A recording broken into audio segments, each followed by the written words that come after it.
बिस्मिल्लाहिर्रहमानिर्रहीम।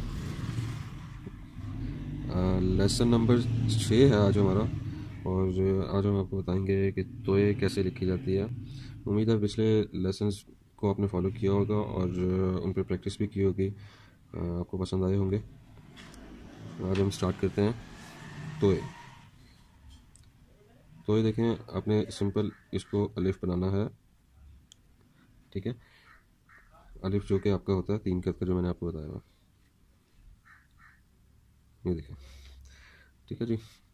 अब ये जो इसका थोड़ा सा कर्व आ रहा है, ये जो कर्वी शेप है, यहाँ से आपने इसको राउंड शेप देनी है। यो जैसा कि स्वाद बनाते हैं, स्वाद का जो अंदरूनी हिस्सा होता है, जो मैंने जैसा आपको बताया था कि वो उसकी शक्ल खरबूजे के बीज की तरह से होती है, ठीक है जी।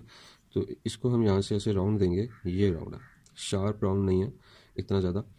और उसके बाद अब जब हम जहाँ पे पहुँचते हैं तो यहाँ पे आपको पिछले लेसन में जो रे का लेसन था उसमें एक रे, बड़ी रे थी, शायद आपको आपके अगर आप काम कर रहे हैं तो आपके माइंड में होगी ये चीज़, ठीक है।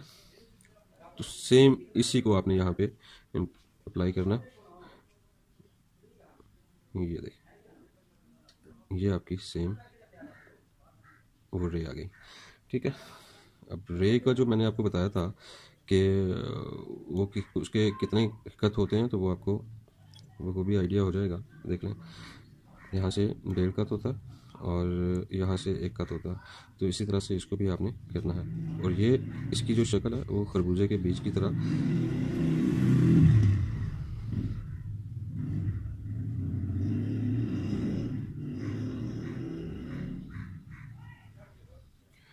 ये 3 कट, ठीक है। ये राउंड आपने देना है।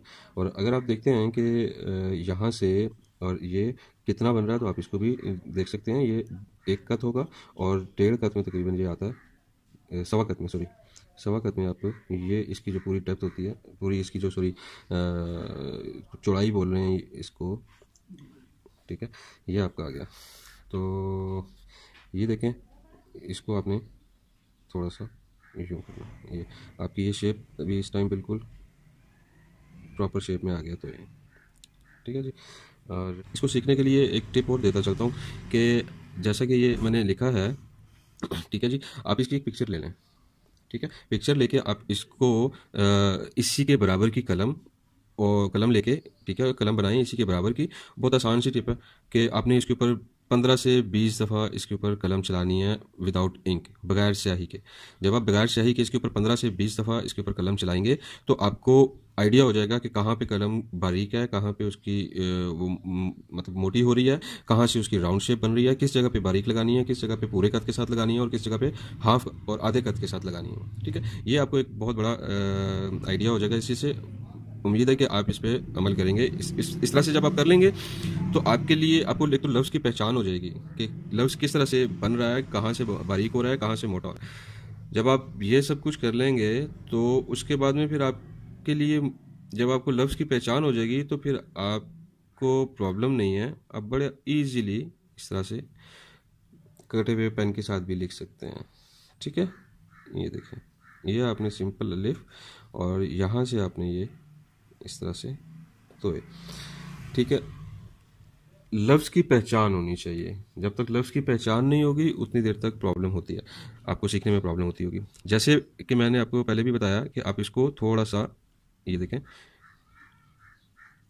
थोड़ा सा मैं अब इसको दूसरी तरीके से भी आपको गाइड कर देता हूँ कि ये आपने कट्स के अंदर, ताकि आपके समझने में आसानी हो जाए। ये देखें, ये इसको आपने राउंड देना है यहाँ से, और फिर ये यहाँ से आपने इसको राउंड देना है, यहाँ से उठाना है आपने। ये इसका जो पेट है थोड़ा सा मोटा करते हुए आपने यहाँ पे लाके इसको बारीक कर देना है। ये आपका बारीक होगा।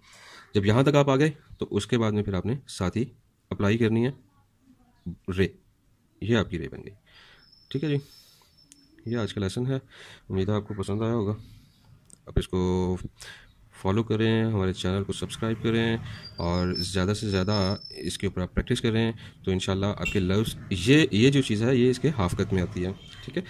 तो आज तक के लिए इतना ही। अल्लाह हाफ़िज़।